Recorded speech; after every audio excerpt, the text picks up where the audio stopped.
वह दिन दूर नहीं जब हमारा ही अंग पीओके स्वयं लौट कर कहेगा, मैं भारत हूँ, भारत ही हूँ, मैं वापस आऊंगा। और वापस आया हूँ।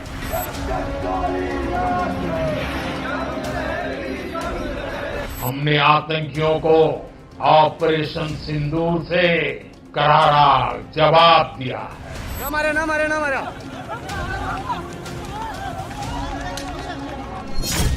मुजफ्फराबाद मांगे पाकिस्तान से आजादी।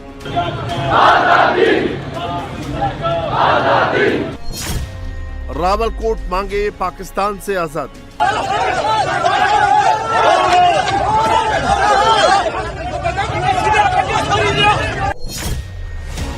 नीलम वैली मांगे पाकिस्तान से आजादी।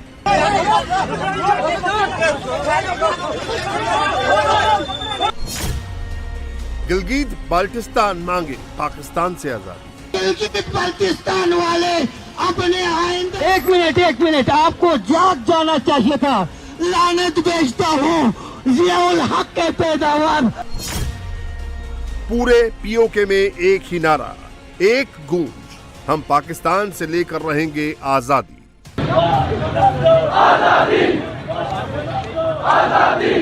पिछली दफा हमने ताले लगाए हैं, अगली दफा क्या होगा? हम किसी भिखारी की तरह नहीं निकले हैं, हम अपने हुकूक लेने निकले हैं। कितने जालिम लोग हो तुम, कितने जालिम हो। अपने जुल्म और अपनी हैसियत पे गौर करें कि आप कितने जालिम लोग हैं। कल ये अवाम का समंदर जब आपकी तरफ रुख करेगा, इंशाअल्लाह फिर तुम्हारे पेंट पतलून पूछताछ में रहेंगे और तुम पंजाब में जाकर छुपने की जगह तुम्हें नहीं मिलेगी इंशाअल्लाह। क्या बिना युद्ध के ही पीओके वापस भारत में शामिल होगा? क्या सिर्फ बातचीत से पीओके भारत को दोबारा मिलेगा? क्या पीओके के लोग खुद गुलामी की जंजीर तोड़कर भारत से मिलेंगे? भारत हमेशा ही दिलों को जोड़ने की बात करता है और हमें विश्वास है कि प्रेम, एकता और सत्य के मार्ग पर चलकर वह दिन दूर नहीं जब हमारा ही अंग पीओके स्वयं लौटकर कहेगा, मैं भारत हूं, भारत ही हूं, मैं वापस आऊंगा। और वापस आया हूं। मैं भारत ही हूं, मैं वापस आया हूं, यह पीओके कहेगा, ऐसा मेरा पक्का विश्वास है। पीओके की भारत से एकजुटता इस देश की सांस्कृतिक, सामाजिक और आर्थिक समृद्धि पर निर्भर करती है। खामोश बहती इस नदी के इस छोर पर जितनी शांति है, दूसरे छोर पर उतना ही भीषण कोलाहल है, क्योंकि ये जम्मू कश्मीर की किशनगंगा नदी है और इसके दूसरी तरफ का इलाका पीओके है। वो पीओके जो भारत का अभिन्न अंग है, जिस पर पाकिस्तान कुंडली मारकर बैठा है, जहां से पाकिस्तान आतंक की फैक्ट्री चलाता है, जहां पाकिस्तान के वर्दीधारी गुंडे आम लोगों पर जुल्म की इंतहा पार करते हैं।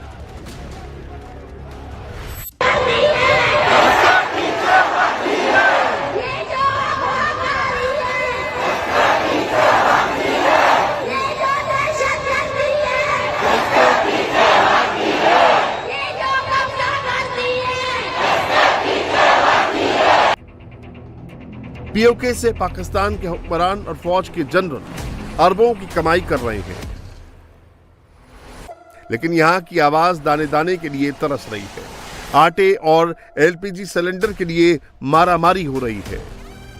हम दुनिया को ये बताना चाहते हैं कि हिंदुस्तान की हिम्मत नहीं है, जुर्रत नहीं है कि वह आज़ाद कश्मीर या पाकिस्तान के खिलाफ कोई फौजी कार्रवाई कर सके। अगर आपके जहन में कोई ऐसी चीज़ है कि आप पाकिस्तान को, आज़ाद कश्मीर को, कश्मीरियों को फतह कर सकेंगे, 70 साल से आप मकबूजा कश्मीर के आवाम के खिलाफ जंग लड़ रहे हैं, क्या आपको जीत नसीब हुई?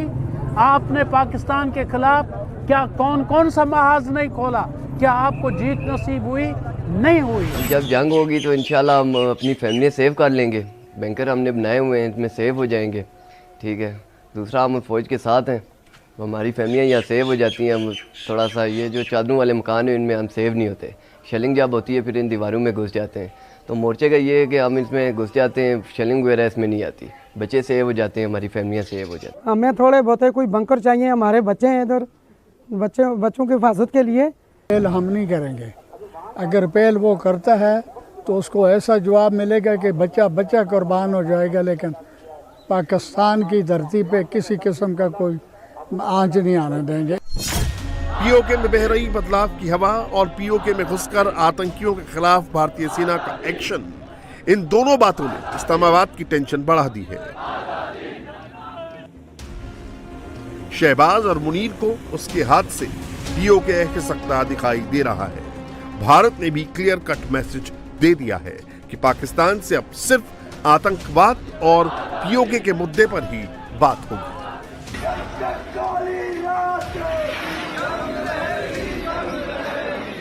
तो आतंकवाद का कारोबार चलाना कास्ट इफेक्टिव नहीं है, बल्कि उसकी एक भारी कीमत अदा करनी पड़ सकती है। इसका अंदाजा, इसका अनुमान आज पाकिस्तान को हो चुका है। हमने आतंकवाद के खिलाफ भारत की स्ट्रेटजी और रिस्पांस दोनों को रीडिजाइन और रीडिफाइन किया है। हमने पाकिस्तान के साथ अपने इंगेजमेंट और स्कोप ऑफ डायलॉग को रीकैलिब्रेट किया है। अब जब भी बात होगी, केवल आतंकवाद पर बात होगी, पीओके पर बात होगी और किसी दूसरे मुद्दे पर पाकिस्तान के साथ बात नहीं होगी। पीओके की भारत वापसी को लेकर रणनीति बन गई है। भारत ने अपनी लाइन क्लियर कर दी है। पीओके को हासिल करने के लिए भारत को ज्यादा कुछ नहीं करना है। वहां के लोग खुद पाकिस्तान से छुटकारा पाने के लिए बेकरार हैं। हमारा सबका छुड़ाएंगे, आजादी लेंगे, मुजफ्फराबाद में, गिलगित बल्तिस्तान में खुद मुख्तार बनाएंगे। हम नहीं छोड़ेंगे। पाकिस्तान से, चीन से हम डरने वाले नहीं हैं। ये जितनी ताकतें हैं, हमारी भी इतिहाद की एक ताकत है, वो हमारी नौजवान नस्ल पैदा करेगी। हम तुम्हारे साथ, तुम डाकू हो, चोर हो, ईमानदार नहीं हो, शामिल नहीं होते हैं। आजादी, आजादी, आजादी। पीओके वाले पाकिस्तान से आजादी मांग रहे हैं तो ऑपरेशन सिंदूर में पाकिस्तान को करारी शिकस्त देने के बाद भारत के रक्षा मंत्री राजनाथ सिंह उन्हें अपने परिवार का हिस्सा बता रहे हैं। राजनाथ सिंह ने कहा कि पीओके के लोग भारत के लिए ठीक वैसे ही हैं जैसे महाराणा प्रताप के लिए उनके छोटे भाई शक्ति सिंह थे। अलग होने के बाद भी महाराणा प्रताप का विश्वास अपने छोटे भाई को लेकर बरकरार था। पीओके के लोग भी हमारे ही परिवार के सदस्य जैसे हैं। अभी राजनीतिक वजहों से दूर हैं, लेकिन एक समय आएगा जब पीओके के लोग कहेंगे कि वो भारत का हिस्सा है। साथियों, मैं मानता हूं कि आज पाक ऑक्युपाइड कश्मीर के लोग हमारे अपने हैं। आप मानते हैं ना? पाक ऑक्युपाइड कश्मीर के लोग वो हमारे अपने हैं, हमारे परिवार के हिस्सा हैं। हम प्रधानमंत्री के श्री नरेंद्र मोदी जी के एक भारत श्रेष्ठ भारत के संकल्प के लिए पूरी तरह से प्रतिबद्ध हैं और हमें यह पूर्ण विश्वास है कि हमारे वो भाई जो आज हमसे भौगोलिक और राजनीतिक रूप से अलग हैं, वो भी अपने स्वाभिमान, आत्मा की आवाज और स्वेच्छा से भारत की मुख्य धारा में कभी न कभी जरूर वापस लौटेंगे। मैं जानता हूं वहां के अधिकांश लोग भारत के साथ एक जुड़ाव महसूस करते हैं। बड़ी संख्या है जो भारत के साथ जुड़ाव महसूस करती है। पीओके में कुछ गिने चुने ही हैं जिन्हें भटकाया गया है, गुमराह किया गया है। पीओके में रहने वाले हमारे इन भाइयों की स्थिति कुछ ऐसी ही है जैसे वीर योद्धा महाराणा प्रताप के छोटे भाई शक्ति सिंह की थी। मैं फिर से दोहराना चाहूंगा, पीओके में रहने वाले हमारे इन भाइयों की स्थिति कुछ ऐसी ही है जैसे वीर योद्धा महाराणा प्रताप के छोटे भाई शक्ति सिंह की थी। छोटे भाई शक्ति सिंह के अलग हो जाने पर भी बड़े भाई महाराणा प्रताप का विश्वास अपने छोटे भाई के प्रति बना रहता है और वह बड़े विश्वास के साथ कहते हैं कि तब कुपंत को छोड़ सुपथ पर स्वयं चला आएगा, मेरा ही भाई है, मुझसे दूर कहां जाएगा। राजनाथ सिंह ने जो कहा उसकी झलक आए दिन पीओके में दिखाई देती है। मुजफ्फराबाद से लेकर मीरपुर और गिलगित बल्टिस्तान तक विद्रोह की ये तस्वीरें पाकिस्तानी सरकार और पाकिस्तानी फौज की होश उड़ाती रहती हैं। गिलगित भी मांगे आजादी, हुंजा भी मांगे आजादी, बल्टिस्तान भी मांगे, करमन भी मांगे, जिलास भी मांगे, ललकार के बोलो, टांगीर भी मांगे, नारेल भी मांगे, चुगलोट भी मांगे, बस्तौर भी मांगे, गिलगित भी मांगे, हुंजा भी मांगे, नगर भी मांगे, सिकरदो भी मांगे, बच्चा बच्चा मांगे, नौजवान भी मांगे, किसान भी मांगे, जमींदार भी मांगे। भारत को पीओके हासिल करने के लिए ज्यादा कुछ नहीं करना पड़ेगा। बहुत जल्द वहां की आवाम ही वहां की सरकार और आर्मी को खदेड़ देगी, क्योंकि पाकिस्तान ने जिस तरह से पीओके को लूटा खसोटा है, जिस तरह से वहां के लोगों को गरीबी और भुखमरी के दलदल में धकेला है, उसने पीओके के लोगों को विद्रोह करने पर आमादा कर दिया है। इनको समझ में आ गया है कि जो पाकिस्तान खुद को नहीं संभाल सका, वो पीओके को क्या संभालेगा। कश्मीर हमने पिछले 70 साल से एक मुद्दा बनाया कि हमें कश्मीर चाहिए, हमें कश्मीर चाहिए। ओके, आप लोग कश्मीर ले लो, जो पहले मिला हुआ है उसका तो कुछ करो, जो पहले पाकिस्तान मिला हुआ है उसका तो कुछ करो। आपका पाकिस्तान डे बाय डे नीचे जा रहा है, लेकिन हमें फिर भी एक ही नारा है कि हमें कश्मीर चाहिए। आपको कश्मीर दे देंगे तो आप क्या कर लेंगे? आप वहाँ पे भी यही करेंगे कि एक साल पीपल पार्टी की हुकूमत, एक साल इमरान खान की हुकूमत, एक दफा नवाज शरीफ की हुकूमत। हमारे साथ आटे की लाइनों में बिजली के बिल नहीं अदा हो रहे, बेरोजगारी है, भूख के सिस्टम है, तो हम शायद उन्हें भी इन्हीं हालातों में लेके आना चाहते हैं। तो डेफिनेट बात है, अभी मार्केट में आपको 70 लोग बिजली का बिल उठा के मिल जाएंगे, हमसे बिल पे नहीं हो रहा। हम कहते हैं कि हमने कश्मीर छीन के लेना है, वो कश्मीर को अपना हिस्सा बना रहे हैं। सही हो गया। हाँ। यही चीज है कि मुझे ये लगता है कि कश्मीर के लोगों को राय मिलनी चाहिए। हाँ। वो पाकिस्तान के साथ आना चाहें वेलकम है, वो इंडिया के साथ जाना चाहें उनको जाने दो। तो भाई कश्मीर से बहुत ज्यादा ट्वीट्स आ रही हैं कि भाई हम जहाँ पे हैं हम वहाँ पे अच्छी जिंदगी गुजारे हैं, वहाँ पे खुशहाल हैं। नाम के साथ इंडियन कश्मीरी अब लिखते हैं। लेकिन सवाल यह है कि बिना युद्ध के कैसे पीओके आ जाएगा?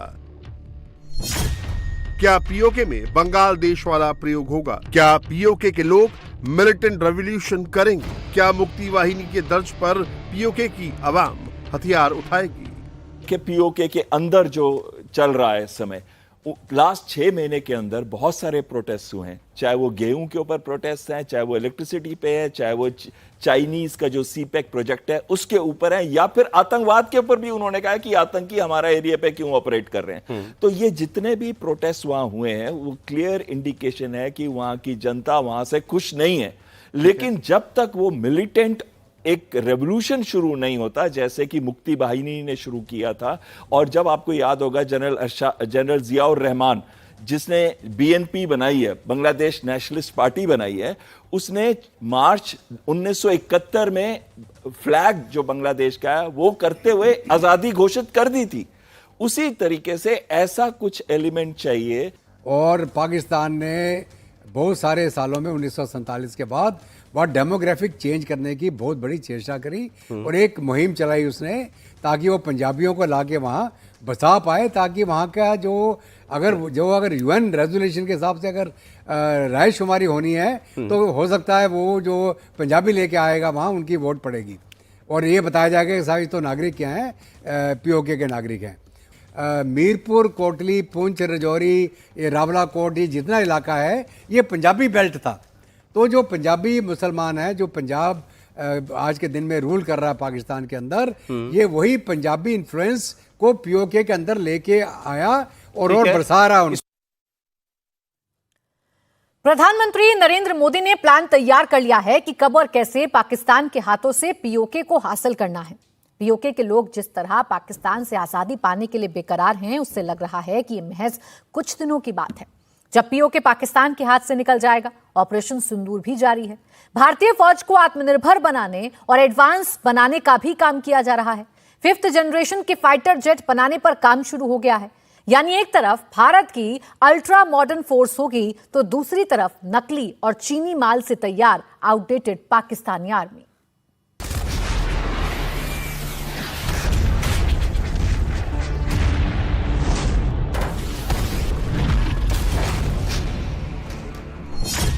दुनिया दुनिया ने देखा भारत का पराक्रम।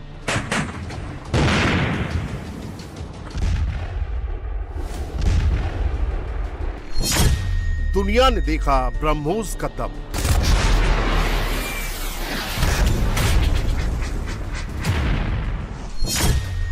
दुश्मन ने देखा सेना का शौर्य। आत्मनिर्भर भारत की दुश्मनों को चेतावनी।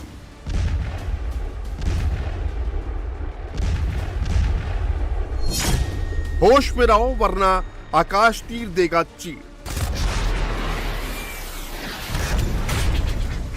ऑपरेशन सिंदूर के जरिए भारत ने पाकिस्तान में घुसकर सिर्फ आतंकियों को मिट्टी में ही नहीं मिलाया, बल्कि दुनिया को यह संदेश दिया कि अगर भारत की तरफ किसी ने आंख उठाकर देखने की जरूरत भी की तो भारतीय फौज घर में घुसकर तो मारेगी ही, साथ ही यह भी बता दिया कि भारतीय फौज के पास जो हथियार हैं वो दुनिया में बेस्ट है, प्रिसाइज्ड है और आत्मनिर्भर है।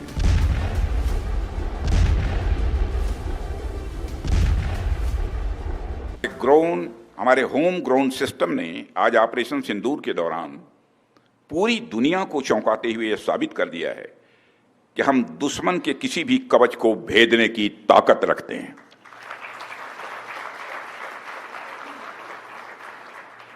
साथियों, आपने देखा कि किस तरह हमने पहले आतंकी ठिकानों को और उसके बाद दुश्मन के सैन्य अड्डों, एयर बेसेस को तबाह किया। एक बार हमारे फोर्स के जो यहां पर चीफ्स और दूसरे बैठे हैं उनका किया जाना चाहिए। वैसे साथियों, करने को हम कुछ और भी कर सकते थे,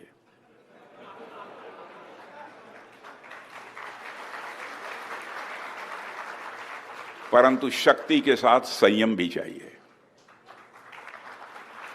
शक्ति और संयम, इन दोनों का समन्वय का हमने दुनिया के सामने एक शानदार उदाहरण पेश किया है। हम और कुछ कर सकते थे, लेकिन संयम भी बढ़ता है। तो शक्ति और संयम दोनों का एक शानदार उदाहरण हमने दुनिया के सामने पेश किया है। भारत के आत्मनिर्भर हथियारों की लिस्ट में सबसे पहला नाम ब्रह्मोस का है, जो भारत का सुपरसोनिक क्रूज मिसाइल है, जो रूस के साथ मिलकर भारत ने डेवलप किया है। ब्रह्मोस दुनिया की सबसे तेज और सबसे सटीक क्रूज मिसाइलों में से एक है। इसकी रेंज 290 से 500 किलोमीटर है। ब्रह्मोस भारतीय फौज का ब्रह्मास्त्र है, जो 2.8 3.0 मैक की स्पीड से उड़ान भरती है, जिसे पकड़ पाना दुनिया के रडार के लिए मुश्किल ही नहीं, नामुमकिन है। इसका इस्तेमाल दुश्मन के एयरबेस, रडार स्टेशन और दूसरे स्ट्रेटेजिक पॉइंट को ध्वस्त करने में किया जाता है। ऑपरेशन सिंदूर के दौरान ब्रह्मोस ने अपने पराक्रम का परिचय भी दिया और पाकिस्तान के एयरबेस को आईसीयू में पहुंचा दिया। आतंकवादियों ने हमारी बहनों का सिंदूर मिटाने का दुस्साहस किया। हमारी सेना ने उनको सिंदूर की शक्ति का एहसास करा दिया। हमने आतंक के उन ठिकानों को तबाह किया जिनकी पाकिस्तान ने कल्पना तक नहीं की थी। अब भारत ने दुनिया को बता दिया है, भारत अब आतंकी हमला हुआ, भारत पर आतंकी हमला हुआ तो दुश्मन को उसकी बड़ी कीमत चुकानी पड़ेगी।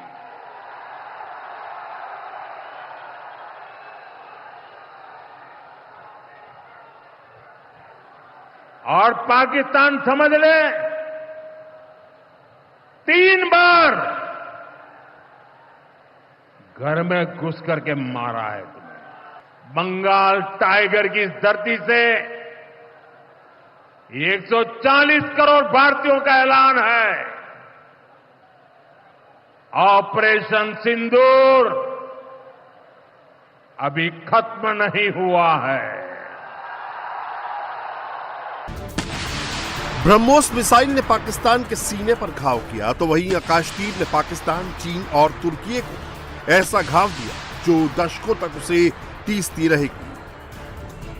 आकाश 3 को DRDO, BEL और इसरो ने मिलकर डिजाइन और डेवलप किया है। आसमान में भारत का एक ऐसा अदृश्य ढाल है जो दुश्मन के मिसाइल और ड्रोन को हवा में ही तबाह कर देता है। AI और सैटेलाइट से लैस ये सिस्टम रियल टाइम डेटा देता है, जिससे दुश्मन के ड्रोन, क्रूज मिसाइल, हवाई अटैक को आसमान में ही तबाह कर देता है। आकाश 3 को यह ताकत देता है सतह से हवा में मार करने वाली आकाश मिसाइल, जो ऑल वेदर में वर्क करती है। इसकी रेंज 25 से 30 किलोमीटर है। 10 से 11 साल पहले जहां हमारा डिफेंस प्रोडक्शन अप्रॉक्सीमेटली 43,000 करोड़ हुआ करता था, वही आज बढ़कर 1,46,000 करोड़ तक के रिकॉर्ड आंकड़े तक पहुंच चुका है। और हम सब के लिए संतोष की भी बात है, गौरव की भी बात है कि इसमें 32,000 करोड़ रुपए से अधिक का कंट्रीब्यूशन प्राइवेट सेक्टर का रहा है। इसके लिए मैं आप सबको बधाई देता हूं। इसके साथ हमारा डिफेंस एक्सपोर्ट, जो 10 साल पहले 1,000 करोड़ रुपए से भी कम हुआ करता था, वो आज मोर देन 24,000 करोड़ रुपए के रिकॉर्ड आंकड़े को पार कर चुका है। आज सिर्फ हथियार नहीं, बल्कि हमारे सिस्टम्स, सब सिस्टम्स, कंपोनेंट्स और सर्विसेज भी दुनिया के 100 से ज्यादा कंट्रीज तक पहुंच चुके हैं।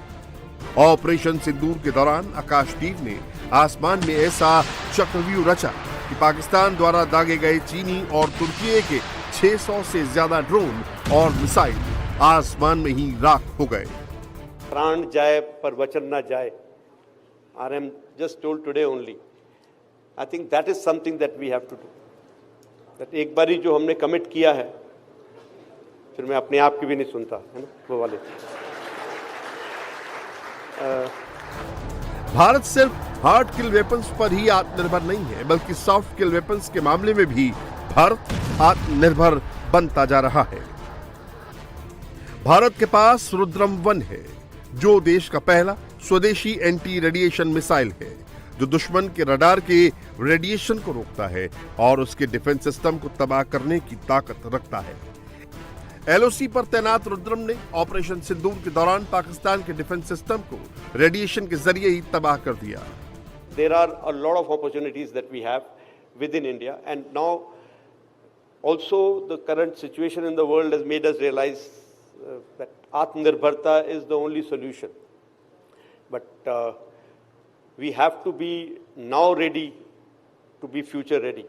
So that is the concern, that yes, I can look at next 10 years we will have certain more output from the industry, Indian industry, we have from the DRDO. But what is required today is required today. So we need to quickly get our act together, maybe get into some quick Make in India programs, so that we can achieve that now ready part of it, while Design in India continues to produce results in the near future or maybe later. इतना ही नहीं, DRDO ने भारतीय फौज को एक ऐसी आंख भी दी है जिससे आसमान से दुश्मनों के हर मूवमेंट पर नजर रखी जा सके। उसका नाम है नेत्रा, जो दुश्मन के हवाई हमले, मिसाइल अटैक का अर्ली और रियल टाइम अलर्ट देता है। ऑपरेशन सिंदूर के दौरान इसी नेत्र की वजह से पाकिस्तान के स्वीडिश साब 2000 AEW&C मिसाइल को मार गिराया। ऑपरेशन सिंदूर के दौरान भारतीय फौज ने जिस तरीके का प्रिसाइज अटैक किया, उसने ये प्रूव कर दिया कि भारत न्यू एज वॉर के दौर में दुनिया की अगली कतार में खड़ा है।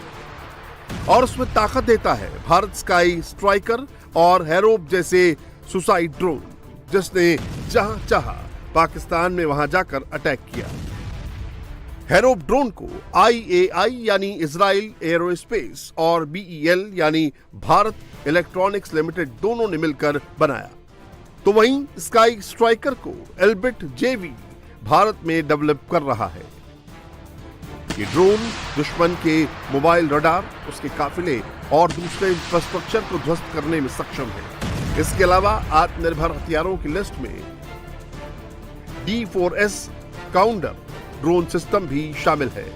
मॉडर्न इलेक्ट्रॉनिक वॉरफेयर में इसका दबदबा है, जो दुश्मन के ड्रोन को डिटेक्ट करता है और फिर उसे डिस्ट्रॉय करने की भी ताकत रखता है।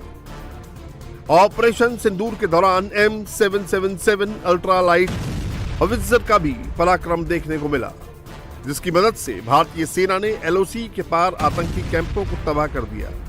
एयर लिफ्टेबिलिटी और तेजी से तैनाती की वजह से ऊंचाई वाले ऑपरेशनों में सेना के लिए ये पसंदीदा बन गया है। LOC पर तैनात T-72 बैटल टैंक और जोरावर टैंक ने दुश्मनों के दांत खट्टे कर दिए। जोरावर लाइट टैंक है, जिसकी वजह से वो पहाड़ों पर भी आसानी से ले जाकर डिप्लॉय किया जा सकता है। जमीन पर ही नहीं, हवा में भी दुश्मनों को पीटने के लिए भारत के पास एक से बढ़कर एक फाइटर जेट है, जिसमें सबसे ताकतवर राफेल है, जो फ्रांस में बना है, जो स्कैल्प लंबी दूरी के क्रूज मिसाइल से लैस है और दुश्मन के ठिकानों पर सटीक हमला करता है। साथ ही इसमें मेटियोर हवा से हवा में मार करने वाली मिसाइलें भी थी, जो 100 किलोमीटर से अधिक दूर के लक्ष्यों को भेदने में सक्षम थी। ऑपरेशन सिंदूर के दौरान भारत को हवाई युद्ध में इसकी वजह से भी निर्णायक बढ़त मिली। इसके अलावा भारत के पास रूस द्वारा डिजाइन किया हुआ डबल इंजन वाला भारी लड़ाकू विमान Su-30 MKI और फ्रांसीसी जेट मिराज 2000 भी है, जिसकी मारक क्षमता को पहले भी दुनिया देख चुकी है। This Op Sindoor, as it is, like it was told by Chief of Naval Staff, that character of war is changing. Every day we're finding new technologies coming in. Technology is coming in a big way in our warfare now. And Op Sindoor has again given us clear idea of where we are headed and what we need in future. So a lot of, work needs to be done. We will be able to achieve our objectives. As far as Indian Air Force is concerned, I know we are a seafaring nation and we need to be the big naval power. But I think whether it's a land power or naval power, Air Force will always remain. The air power will have to be interesting to both these. Any kind of operations that we do, we can't do it without air power. And I think that has been proved very well during this operations also. Operation Sindoor के दौरान भारत के पराक्रम को दुनिया ने देखा। भारतीय फौज की ताकत के सामने 3 दिन में ही पाकिस्तानी आर्मी ने घुटने टेक दिए। न्यूक्लियर बम की धमकी देने वाला पाकिस्तान सीज फायर की मांग करने लगा। ऐसे में ये जानना जरूरी है कि पाकिस्तान के पास कौन से हथियार और फाइटर जेट्स हैं, जिसके भरोसे उसने भारत से जंग लड़ने की कोशिश की। तो इसमें सबसे पहला नाम JF-17 थंडर का है। JF-17 थंडर चीन में बना फाइटर जेट है, जो चीनी एवियोनिक्स, रडार, इंजन और हथियारों से लैस है। लेकिन ऑपरेशन सिंदूर के दौरान पाकिस्तान को जिस JF-17 थंडर पर सबसे ज्यादा भरोसा था, वो पूरी तरह से फेल हो गया। चीन ने जिसे सबसे बेहतर फाइटर जेट कहकर पाकिस्तान को बेचा था, वो टीन का डिब्बा निकला, क्योंकि भारत के एयर डिफेंस सिस्टम ने उसका सीमित पेलोड, पुराना रडार और खराब सर्वाइवेबिलिटी को दुनिया के सामने ला दिया। चीन के JF-17 के बाद पाकिस्तान को जिस पर दूसरा सबसे ज्यादा भरोसा है, वो है F-16 फॉल्कन, जो अमेरिका में बना फाइटर जेट है। तकनीकी रूप से JF-17 से बेहतर है, लेकिन JF-16 को इस्तेमाल करने के लिए अमेरिका ने पाकिस्तान पर कुछ शर्तें भी लगाई हैं, जिसकी वजह से पाकिस्तान ने ऑपरेशन सिंदूर के दौरान इसका इस्तेमाल भारत के खिलाफ नहीं किया, बल्कि डर से वो इस विमान को एक एयरबेस से दूसरे एयरबेस तक छिपाता रहा।